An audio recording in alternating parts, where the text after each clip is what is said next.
মসজিদ আপনাদের এলাকায় আছে, মসজিদের সভাপতি বড় সুদখোর। ইমাম সাহেব যদি বয়ান করে, ভাইয়েরা আমার, সুদ খাবেন না, সুদ খাওয়া গুনাহের কাজ। ছোট গুনাহ হলো মায়ের সাথে জেনা, আল্লাহ মায়ের সাথে জেনা করার মতো গুনাহ লিখে দেন। আর বড় গুনাহ হলো আল্লাহর সাথে যুদ্ধ করার ঘোষণা দেওয়া, বলেন নাউজুবিল্লাহ। এই গুনার আওয়াজ ইমাম সাহেব করার পরে মসজিদের সভাপতি ডাক দিয়ে বলে, হুজুর আপনি তো নতুন ইমামতি নিয়েছেন, আপনি কি করে জানলেন আমি সুদ খাই? আপনি কি করে জানলেন আমি সুদ খাই?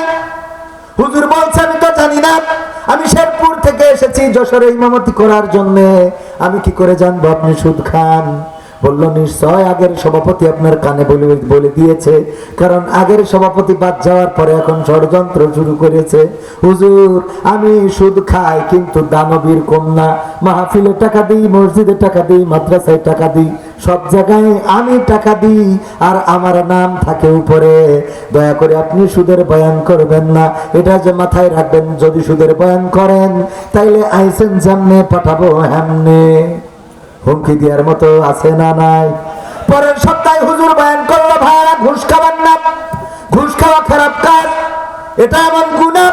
ঘুষ দিলেন আর নিলেন ঘুষ। দেখেন সেদিন পত্রিকায় একজনের মন্তব্য শুনলাম না, পড়লাম, ভালো লাগলো।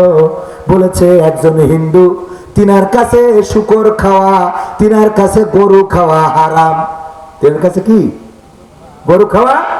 আর একজন মুসলমান, তার কাছে শুকর খাওয়া হারাম, কিন্তু দুইজনের কাছে ঘুষ খাওয়া আরাম। নাউজুবিল্লাহ বলবেন না? একজন শুকর খান না, আর একজন গরু খান না, কিন্তু দুইজনে ঘুষ খান। কি মজা! শুকর খায় না কেন? মুসলমান, ও তো শুকর খাওয়া যাবে না, হিন্দু, ও তো গরু খাওয়া যাবে না, কিন্তু এরা কোন দলিল পাইছে ঘুষ খাওয়া যাবে? তাহলে একজন গরু খায় না, আর একজন শুকর খায় না, অথচ দুইজন মিলে ঘুষ খায়, আছে না নাই? ঘুষ খায়, ঘুষ খাওয়া যাবে না। ঘুষ খাইলে আল্লাহ পরকালে অ্যাটাক করে জাহান্নামে দিতে পারেন। সেক্রেটারি ছিল, সে ডেকে বলতেছে, হুজুর এইদিকে আসেন, আমি কয়েকদিন আগে স্কুলে শিক্ষক নিয়োগে যে ঘুষ নিছি 8 লাখ টাকা, এটা আপনার বলি দেশ কিনা? বিপদ না? আমি কি করে জানবো?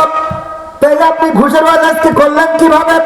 কোরআন হাদিসে পেয়েছি, বলেছি, দেখেন ঘুষের ওয়াজ করবেন না, সাবধান হয়ে যান। আমি সেক্রেটারি, আমার বিরুদ্ধে কথা বলবেন না। আপনি অবশ্যই শুনেছেন আমি ঘুষ খাই। কয় না, আমি জানি না। না জানলে আপনি যখন ঘুষের ওয়াজ করছিলেন বারবার দেখছিলাম আমার দিকে তাকাচ্ছেন।